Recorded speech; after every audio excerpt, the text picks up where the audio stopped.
Bueno, retomando lo que estábamos trabajando, nosotros habíamos creado nuestra superclase, ¿sí?, que en este caso es Model Base y tiene el campo genérico ID.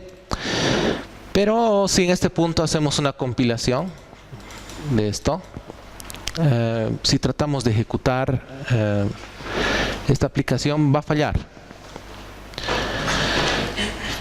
Fallaría, ¿por qué? Porque tenemos todavía mapeos a relaciones y tenemos también pendiente especificar cuál es el campo llave, ¿sí? Entonces hay algunos errores. Por ejemplo, te dice no se ha especificado ningún no hay un identificador para la clase subcategoría, o sea, no hay un ID.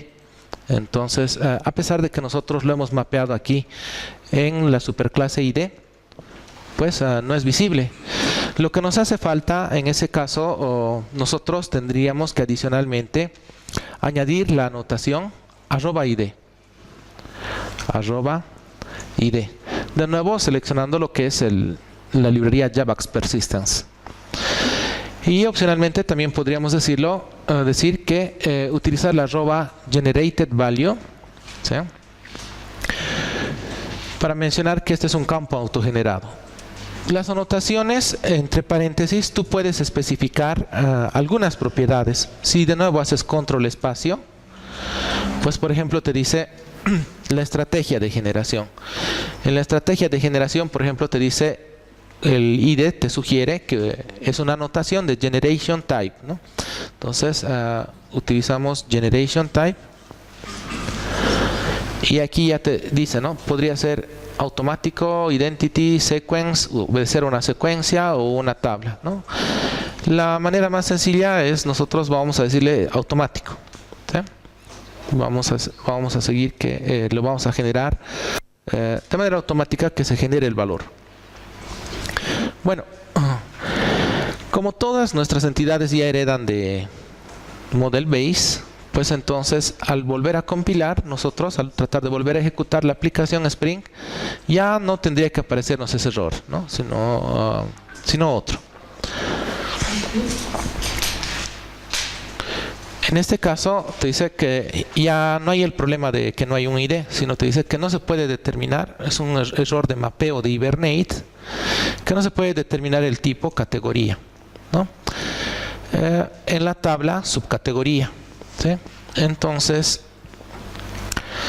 a nosotros lo que nos queda pendiente sería generar las relaciones. Antes de eso les voy a pedir que en Model Base nosotros apliquemos algunos conceptos que hemos visto de los campos de auditoría. Es decir, que aparte del ID hagamos el mapeo de otros atributos, como ser las fechas de cuándo ha sido creado y actualizado.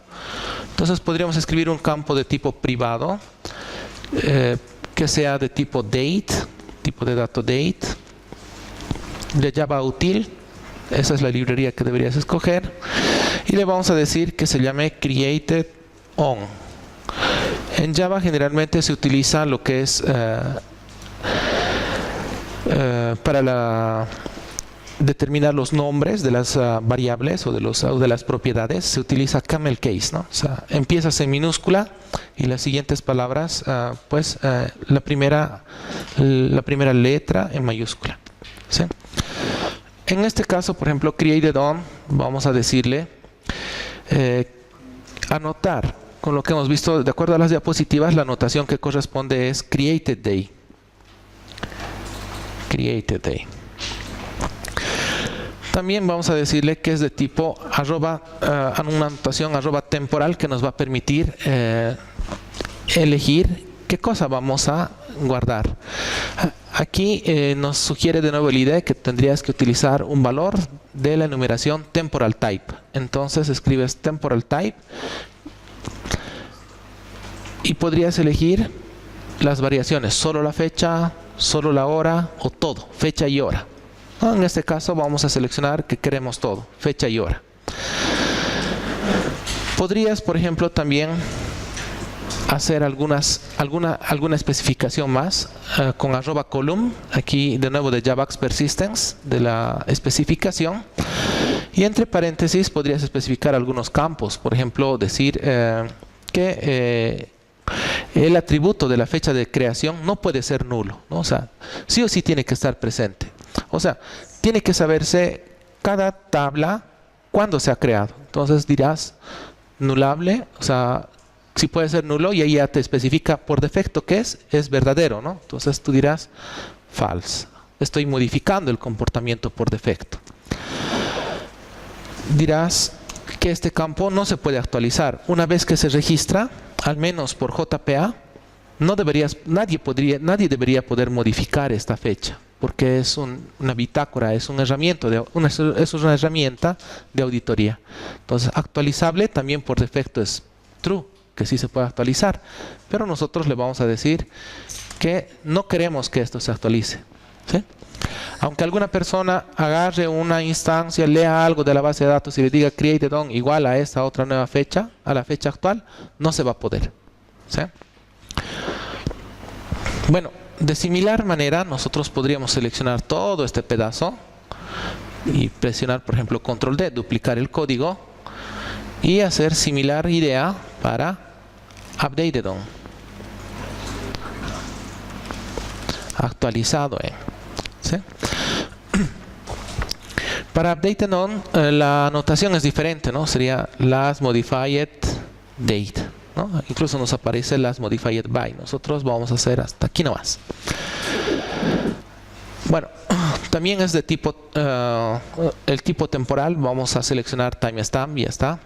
Y en este caso puede ser nulo porque la primera vez que creas algo obviamente no tiene este campo, ¿sí? Y obviamente tiene que ser actualizable. Y no le voy a poner true. ¿Por qué? Porque es por defecto así. Entonces estaría ensuciando el código, ¿no? Entonces, como es por defecto, lo dejo. Pero al momento de insertar, esto no es requerido, ¿no? Esto no es algo que debería... no es un valor que se espera que esté lleno al momento de insertarlo. Y si alguien quiere llenarlo, no se va a poder, ¿sí? Bueno, aparte de eso, un campo común a todo también será nuestro versionamiento, ¿sí? Que va a evitar los problemas de concurrencia. Entonces, por ejemplo, podrás decir, para evitar los problemas de concurrencia, necesito un campo privado que sea de tipo long. En este caso vamos a utilizar la primitiva, no la clase que envuelve. Y le vamos a decir que es de tipo, el nombre va a ser versión, ¿sí? De acuerdo a las diapositivas, también hemos aprendido que tendríamos que anotarlo con @version, ¿no? Entonces, esto ya se encargaría de ir girando la versión uno por uno cada vez que se modifique. Y también anotar con @column para hacer alguna especificación más y decir, por ejemplo, esto es un campo que no puede ser nulo. Entonces, nulable por defecto es true. Entonces, le vamos a decir false. Por ningún motivo puede ser nulo, ¿no? Porque nos sirve para el control de concurrencia. Bueno, nosotros ahora tendríamos que generar todos los accesorios que hacen falta, ¿sí? Vamos a generar los accesorios de los campos que hemos modificado. Posteriormente tendríamos que añadir las relaciones. Hasta este punto tenemos nuestros atributos que nos van a ayudar a la auditoría. Tenemos nuestros atributos por cada tabla mapeados, pero lo que nos falta es mapear las relaciones. Entonces, por ejemplo, en lo que es la clase employee, si navegamos hasta employee, tenemos una relación. Un empleado está relacionado con muchos contratos. Entonces, esto no es un campo. Y es precisamente el error que nos está diciendo, es el tipo de error que sale aquí. Por ejemplo, dice categoría, no se mapea ningún dato. O sea, en una tabla, categoría no es una cadena, no es un varchar, no es un int, no es ningún tipo de datos entendido por una base de datos. En realidad es una relación. Aquí lo que queremos también es lo mismo, ¿no? Establecer una relación. Para contratos, nosotros en este caso podríamos establecer que es una relación de uno a muchos, ¿no? Escribir @ relación one to many, ¿sí? Y en esa relación one-to-many, por ejemplo, podríamos especificar, de acuerdo a las diapositivas que hemos revisado, el tipo de fetch, ¿no? O sea, cuando yo lea un empleado como tal, ¿quiero leer también los contratos inmediatamente o quiero leerlos solo cuando necesite accederlos? Entonces, el fetch, diremos que es fetch type y nos sugiere eager y lazy, ¿no? En este caso, se recomienda que las colecciones siempre sean de tipo lazy. Más adelante vamos a aprender cuál es el tipo por defecto de acuerdo a los tipos de relaciones. De momento, con fines meramente ilustrativos, vamos a ir poniendo todas las propiedades en cuanto a fetch type. Podríamos decir que está mapeado por el campo employee.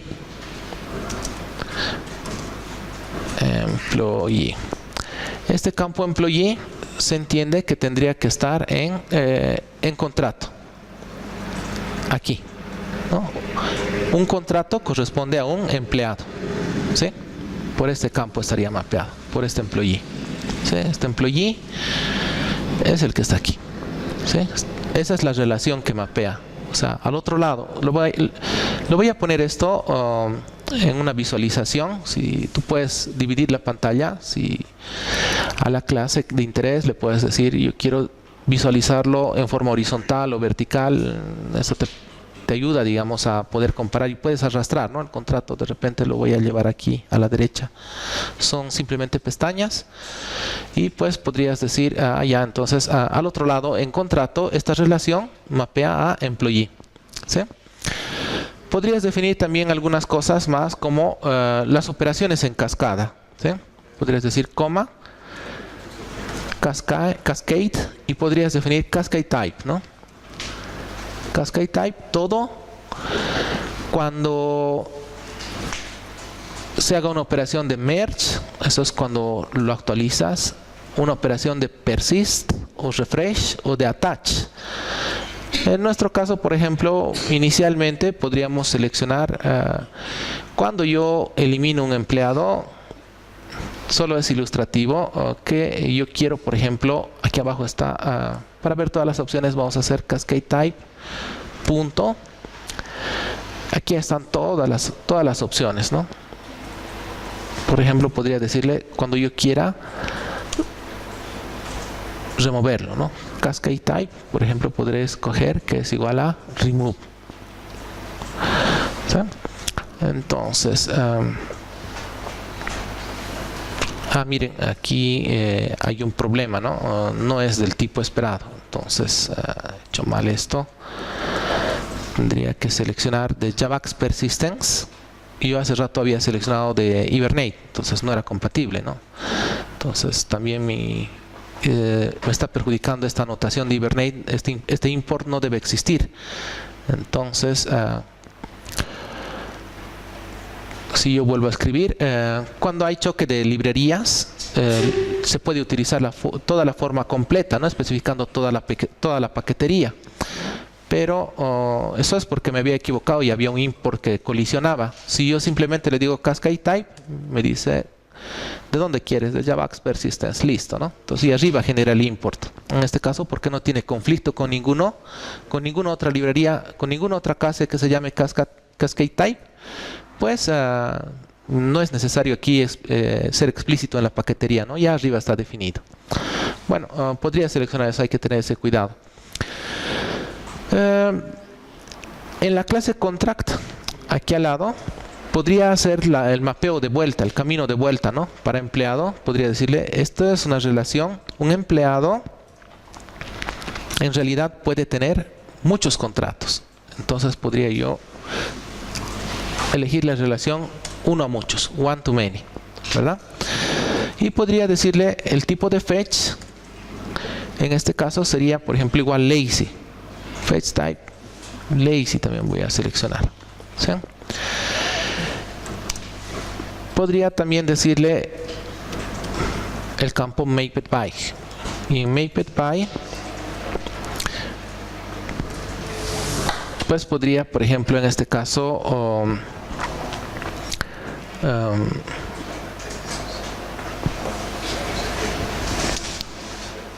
A ver, un momento, esta es una relación one-to-one. Entonces, esa parte hay que editar. Bueno, entonces, en este caso, vamos a decirle que esto, al otro lado de contrato, que es una relación de tipo one-to-one.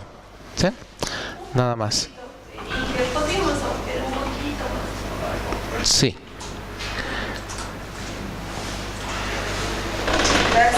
Claro.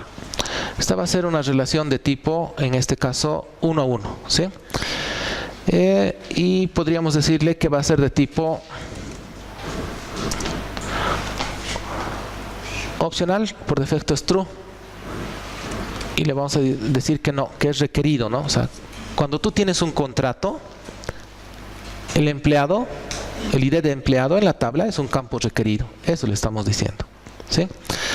De manera similar, nosotros podemos seguir haciendo el mapeo, por ejemplo, para lo que es los ítems, en lo que corresponde a las subcategorías, especificar la relación 1 a 1. ¿Sí? Podría copiarme esto y navegar a lo que es ítem. Vamos a borrar esto. Podría decir que un ítem pertenece exactamente a una subcategoría. ¿Sí? En subcategoría podría decir que una subcategoría corresponde exactamente a una categoría. ¿Sí? Relaciones 1 a 1. Bueno, hasta este punto podemos volver a probar y ver si nos hemos olvidado de algunas cosas.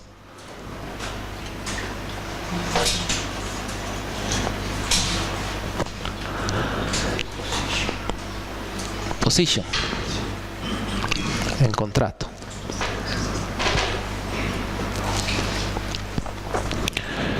También es posible identificar los usos de position, por ejemplo, en este caso, diciéndole find usages. Aquí me va a decir, ya esto estás utilizando en contrato, ¿no? Podría navegar también de esa manera.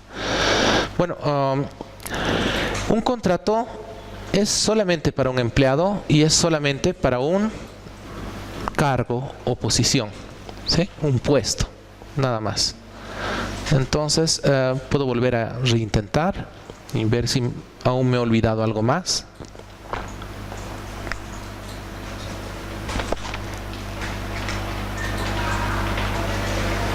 En este caso ya no protesta, ¿no? O sea, ya las relaciones han sido mapeadas, ¿sí? Ya no hay problemas de lo que es el framework de persistencia, y no hay problemas con ORM, y ya Hibernate está conforme con todo. Nosotros podríamos revisar, como hemos seleccionado que por defecto corra en una base de datos en memoria, no necesitamos instalar nada para las bases de datos en memoria, son muy prácticas cuando tú quieres hacer una prueba. Pues si podrías tratar de ingresar a esta dirección. Vamos a...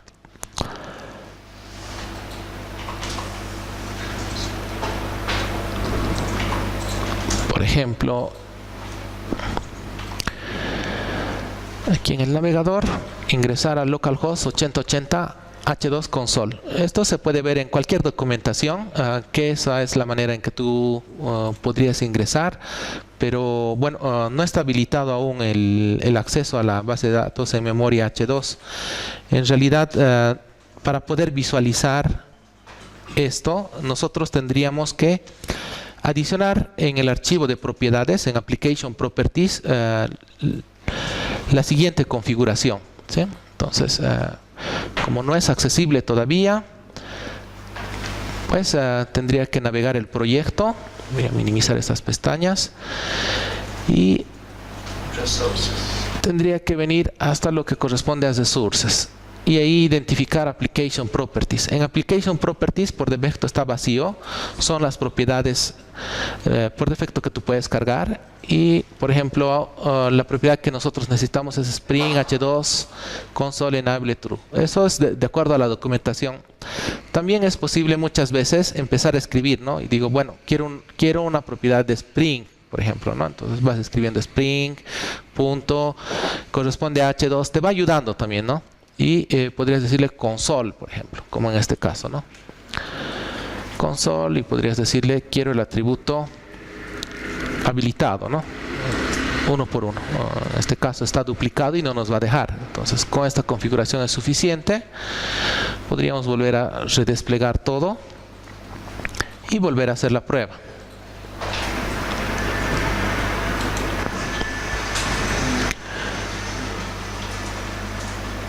Ahora sí nos aparece la consola que nos permite visualizar la base de datos H2. De nuevo, de acuerdo a la documentación, pues tendrías que tratar de conectarte a la base de datos. Los datos por defecto podemos intentar así. Test connection es exitoso. Pues podrían ustedes rellenar con lo siguiente, ¿no? Asegurarse que el driver diga org h2 driver, el URL que sea jdbc h2 mem testdb. Es la base de datos por defecto que utiliza H2, ¿sí? Tendría que ser este, el URL lo voy a poner un poco más grande, ¿sí? H2 mem testdb. El usuario por defecto es SA. Entonces, una vez que ustedes han introducido esta información, ¿sí?, pues ya puedes ver las tablas, ¿no? Esto ya es una base de datos real, ¿no? Tú ha creado una tabla que se llama categoría. Puedes pretender, en este caso, por ejemplo, navegarla, ¿no? Yo puedo tratar de hacer ejecuto la consulta y veo que tiene el campo ID, que tiene el campo creado en, actualizado en, versión, código y nombre. En realidad, si ustedes recuerdan, en categoría como tal, ¿cuáles son los dos únicos atributos que hay? Código y nombre. ¿Y el resto de dónde son? De model base, ¿no? Son los campos heredados. Bueno, si hacemos lo propio para contrato, voy a borrar esto, voy a dar clic en contrato, puedo ver todos los campos de contrato. Y así, ¿no? Podría, por ejemplo, tratar de hacer lo mismo de empleado, ¿sí?, de cualquiera, ¿sí?, o visualizar aquí los campos que tiene: subcategoría, ítem, empleado, contrato, categoría. Se puede visualizar que ha creado cada uno de esos campos. Si quiero ver, por ejemplo, el campo ID, ¿qué me dice? Que es de tipo, en este caso, long, lo ha mapeado a un bigint. Created on lo ha mapeado a un timestamp. Eso ya es de acuerdo a la base de datos, no es transparente para nosotros. La versión a un bigint, el código obviamente a un varchar, ¿sí? Lo va realizando esos mapeos. Por debajo ya hace todo esto, ¿no? Crea la estructura de base de datos de manera automática por defecto, ¿sí? Ahí vamos a hacer un corte y vamos a verificar que todos hayan podido llegar hasta ese punto.